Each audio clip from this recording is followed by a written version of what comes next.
ಆತ್ಮೀಯ ಸ್ನೇಹಿತರೆ, ತಮ್ಮೆಲ್ಲರಿಗೂ ಕೂಡ ನಿಮ್ಮದೇ ಆಗಿರತಕ್ಕಂಥ ಯೂಟ್ಯೂಬ್ ಚಾನಲ್ ಸ್ಟಡಿ ವಿತ್ ಪರಶುರಾಮ್ಗೆ ಸ್ವಾಗತವನ್ನು ಕೊಡ್ತೀನಿ.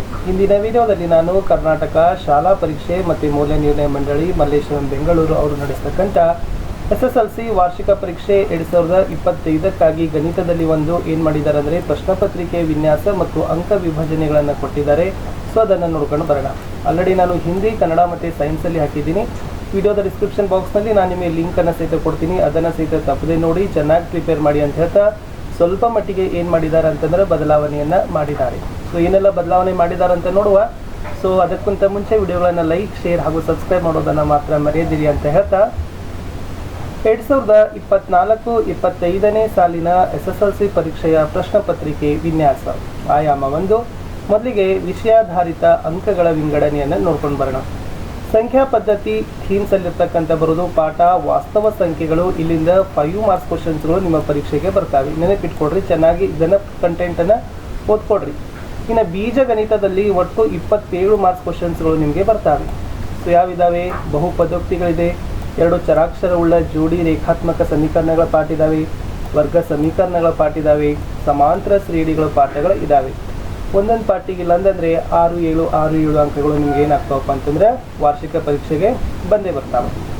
ಇನ್ನು ತ್ರಿಕೋನಮಿತಿ ನೋಡೋದಾದರೆ ಈ ತ್ರಿಕೋನಮಿತಿಯ ಪ್ರಸ್ತಾವನೆ ಮತ್ತು ತ್ರಿಕೋನಮಿತಿಯ ಮೇಲಿನ ಅನ್ವಯಗಳು ಈ 2 ಪಾಠಗಳಿಗೆ 10 ಅಂಕಗಳ ಪ್ರಶ್ನೆಗಳು ನಿಮ್ಮ ಪರೀಕ್ಷೆಗಳಲ್ಲಿ ಬರ್ತವೆ. ಇನ್ನು ನಿರ್ದೇಶಾಂಕ ರೇಖಾಗಣಿತ ಅದ, ಅಲ್ಲಿಂದ 6 ಮಾರ್ಕ್ಸ್ ಕ್ವಶನ್ಸ್ಗಳು ಬರ್ತಾವೆ. ಇನ್ನು ಸಂಖ್ಯಾಶಾಸ್ತ್ರ, ಸಂಭವನೀಯತೆ ಈ 2ರಿಂದನೂ ಕೂಡ ಏನು ಹೇಳಿದ್ದಾರೆ 8 ಮಾರ್ಕ್ಸ್ ಕ್ವಶನ್ಸ್ಗಳು ಬರ್ತಾವಂತ ಹೇಳಿದ್ದಾರೆ. ಇನ್ನು ತ್ರಿಭುಜಗಳು ಮತ್ತು ವೃತ್ತಗಳು ಈ 2 ಪಾಠಗಳ ಮೇಲೆ 14 ಅಂಕಗಳು. ಜೊತೆಗೆ ಈ ವೃತ್ತದ ಮೇಲಿನ ಸಂಬಂಧಪಟ್ಟಂತೆ ಕ್ಷೇತ್ರಗಣಿತದಲ್ಲಿರ್ತಕ್ಕಂಥ ವಿಸ್ತೀರ್ಣ ಮತ್ತು ಈ ಮೇಲ್ಮೈ ವಿಸ್ತೀರ್ಣ ಮತ್ತು ಘನಫಲಗಳು ಈ 2 ಪಾಠದಿಂದ 10 ಮಾರ್ಕ್ಸ್ ಕ್ವಶನ್ಸ್ಗಳು ಬರ್ತವೆ.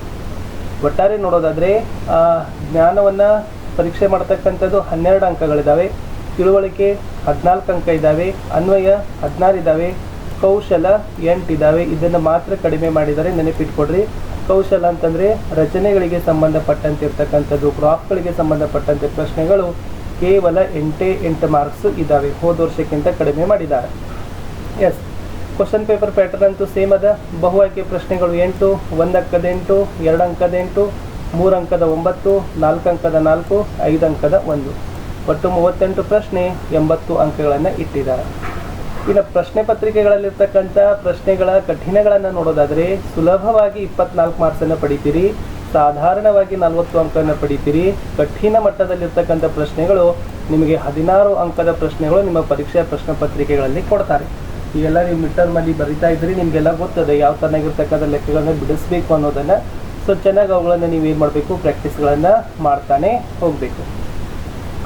ಇಲ್ಲಿ ಮೇನ್ ಆಗಿರ್ತಕ್ಕಂಥದ್ದು ಏನು ಮಾಡಿದ್ದಾರೆ ಅಂತಂದರೆ ವಿಶೇಷವಾಗಿರ್ತಕ್ಕಂಥ ಒಂದು ಸೂಚನೆಗಳನ್ನು ಏನು ಮಾಡಿದ್ದಾರೆ, ಕೊಟ್ಟಿದ್ದಾರೆ. ಯಾವ್ಯಾವ ಪ್ರಶ್ನೆಗಳನ್ನು ಹೇಗೆ ಓದಬೇಕು, ಹೇಗೆಲ್ಲ ಇದೆ ಅನ್ನೋದನ್ನು. ಅಷ್ಟೇನು ಬಹಳ ಕಠಿಣ ಮಟ್ಟವಾಗಿರ್ತಕ್ಕಂಥ ಸೂಚನೆಗಳಲ್ಲ. ಸೊ ಥೀಮ್ಸ್ಗಳ ಮೇಲೆ ಇರ್ತಕ್ಕಂಥ ಅಂಕ ಹಂಚಿಕೆಯನ್ನು ಮಾಡ್ತಾರೆ ಅಂತ ಹೇಳಿದ್ದಾರೆ. ಕಠಿಣತೆಯ ಮಟ್ಟಕ್ಕೆ ಅನುಗುಣವಾಗಿ ಅಂಕಗಳ ಹಂಚಿಕೆ ಮಾಡ್ತಾರೆ. ಕನ್ನಡ, ಇಂಗ್ಲೀಷ್ನಲ್ಲಿ ಕೂಡ ಈ ಕ್ವಶನ್ ಪೇಪರ್ಗೆ ಬ್ಲೂ ಪ್ರಿಂಟನ್ನು ರಚನೆಯನ್ನು ಮಾಡ್ತಾರೆ. ಕಲಿಕಾ ಫಲಗಳು ಇರುವಂತೆ ಪ್ರಶ್ನೆಗಳನ್ನು ರೂಪಿಸಬೇಕು. ಅಧ್ಯಾಯವಾರುಗಳು ಪ್ರಶ್ನೆಗಳ ಸ್ಥಾನವು ಗಣನೆಗೆ ಬರೋದಿಲ್ಲ. ಸೊ ಇದು ನೆನಪಿಟ್ಕೋಬೇಕು. ಆಮೇಲೆ ಪಠ್ಯಪುಸ್ತಕದಲ್ಲಿ ಚರ್ಚಿಸಲಾದ ಪರಿಕಲ್ಪನೆಗಳು ಮತ್ತು ಅಭ್ಯಾಸದ ಆಧಾರದ ಮೇಲೆ ಮಾತ್ರ ಸಮಸ್ಯೆ ಕೇಳಬಹುದು. ಇದು ನೆನಪಿಟ್ಕೊಡ್ರಿ. ಆಮೇಲೆ ಪಠ್ಯಪುಸ್ತಕದಲ್ಲಿ ಐಚ್ಛಿಕ ಪರಿಕಲ್ಪನೆ ಮತ್ತು ಅಭ್ಯಾಸದಲ್ಲಿ ನೀಡಲಾದ ಪ್ರಶ್ನೆಗಳನ್ನು ಕೇಳುವಂತಿಲ್ಲ ಅಂತ ಕೇಳಿದ್ದಾರೆ. ಇನ್ನು ಪ್ರಶ್ನೆ ಪತ್ರಿಕೆ ನಿಗದಿತ ಪಠ್ಯವಸ್ತುವಿನ ಚೌಕಟ್ಟಿನೊಳಗೆ ಇರಬೇಕು. ಆಮೇಲೆ ಪ್ರಶ್ನೆಗಳು ಸ್ಪಷ್ಟವಾಗಿರಬೇಕು, ನಿಸ್ಸಂದಿಗ್ಧವಾಗಿರಬೇಕು, ವ್ಯಾಕರಣ ದೋಷಗಳಿಂದ ಕೂಡಿರಬಾರ್ದು, ಮುಕ್ತವಾಗಿರಬೇಕು, ಪ್ರಶ್ನೆಯಲ್ಲಿ ಯಾವುದೇ ಅನಗತ್ಯ ಅಂಶಗಳು ಇರಬಾರ್ದು. ಆಮೇಲೆ ಜೋಡಿ ರೇಖಾತ್ಮಕ ಸಮೀಕರಣ ಜೋಡಿಗಳಿಗೆ ಗ್ರಾಫ್ ಶೀಟನ್ನು ಬಳಸಲಿಕ್ಕೆ ಸೂಚನೆಗಳನ್ನು ಪ್ರಶ್ನೆ ಪತ್ರಿಕೆಯಲ್ಲಿ ಕೊಡಬೇಕು. ಪ್ರಶ್ನೆ ಪತ್ರಿಕೆಯಲ್ಲಿ ಒಮ್ಮೆ ಕೇಳಲಾದ ಪ್ರಶ್ನೆ ಪರಿಕಲ್ಪನೆ ಪುನರಾವರ್ತನೆ ಆಗಲೇಬಾರ್ದು. ಚಿತ್ರಾಧಾರಿತ ಪ್ರಶ್ನೆಗಳನ್ನು ರೂಪಿಸುವಾಗ ಚಿತ್ರಗಳು ವಾಸ್ತವತೆಗೆ ಹತ್ತಿರವಾಗಿರುವಂತೆ ಚಿತ್ರಗಳನ್ನು ಬರೀಬೇಕು.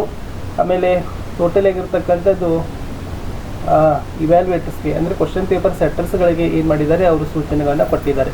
ಯಾವ ಥರನಾಗಿ ಪ್ರಶ್ನೆ ಪತ್ರಿಕೆಗಳನ್ನು ರಚನೆ ಮಾಡುವಾಗ ಅನುಸರಿಸಬೇಕಾದ ಸೂಚನೆಗಳ ಬಗ್ಗೆ ಕೊಟ್ಟಿದ್ದರು. ಸೊ ಇಷ್ಟು SSLC ಮ್ಯಾಥಮೆಟಿಕ್ಸ್ 2025 ಪರೀಕ್ಷೆಗೆ ಇರ್ತಕ್ಕಂಥ ಬ್ಲೂ ಪ್ರಿಂಟನ್ನು ಕೊಟ್ಟಿದ್ದೀನಿ. ನಿಮಗೆ ಯೂಸ್ ಆಗ್ತದೆ. ಇದನ್ನು ಚೆನ್ನಾಗಿ ಸ್ವಲ್ಪ ಅರ್ಥ ಮಾಡಿಕೊಂಡು ಪಾಠ ವೈಸ್ ಎಷ್ಟೆಷ್ಟು ಅಂಕಗಳಿದ್ದಾವೆ ಅನ್ನೋದನ್ನು ನೋಡಿಕೊಂಡು ಸ್ಟಡಿ ಮಾಡಲಿಕ್ಕೆ ಪ್ರಯತ್ನವನ್ನು ಪಡಿ. ಪಾಸಿಂಗ್ ಪ್ಯಾಕೇಜ್ಗಳನ್ನು ಸಹಿತ ನಾವು ಕೊಡ್ತಾ ಇದ್ದೀವಿ. ಅವುಗಳನ್ನು ಸಹಿತ ನೋಡಿ ಅಂತ ಹೇಳ್ತಾ ವಿಡಿಯೋಗಳನ್ನು ಲೈಕ್, ಶೇರ್ ಹಾಗೂ ಸಬ್ಸ್ಕ್ರೈಬ್ ಮಾಡೋದನ್ನು ಮಾತ್ರ ಮರೆಯದಿರಿ. ನಮ್ಮದೇ ವಾಟ್ಸಪ್ ಚಾನಲ್ ಅದ, ಟೆಲಿಗ್ರಾಮ್ ಗ್ರೂಪ್ ಅದ, ಲಿಂಕನ್ನು ಕೊಟ್ಟಿದ್ದೀನಿ ವಿಡಿಯೋದ ಡಿಸ್ಕ್ರಿಪ್ಷನ್ ಬಾಕ್ಸ್ನಲ್ಲಿ. ಹೋಗಿ ಒಂದ್ಸರಿ ಚೆಕ್ ಮಾಡಿಕೊಡ್ರಿ ಅಂತ ಹೇಳ್ತಾ ಸಿಗ್ತೀನಿ ಹೊಸ ವಿಡಿಯೋದಲ್ಲಿ. ಇಲ್ಲಿಯವರೆಗೆ ವಿಡಿಯೋ ವೀಕ್ಷಿಸಿದ್ದಕ್ಕಾಗಿ ಧನ್ಯವಾದ.